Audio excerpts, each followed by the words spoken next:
All right, so we're going to go ahead and talk about how to convert an equation so that we're then using polar coordinates in the equation. All that simply means is instead of having x and y as our variable, we want r and theta to be our variable. So once again, since we're in terms of x and y already, now remember we want to use one of these four, or a couple of these four equations.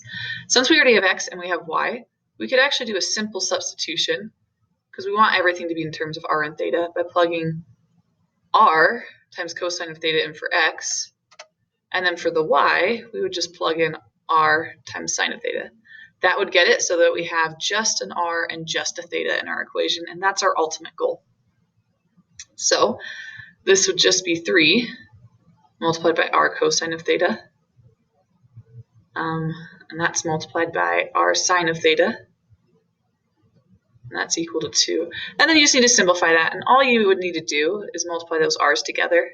So it would be 3r squared cosine of theta sine of theta. It doesn't matter what order you write the cosine and the sine. That's equal to 2. And we have the equation now in terms of r and theta. There are no x's or y's, so you're done. So let's go ahead and do another one. Once again, it's going to be one of these two or these equations. You just use the one that matches up. So for instance, if you see an x squared plus a y squared, I would probably use this equation. I see a y squared, but I don't also see an accompanying x squared added to it.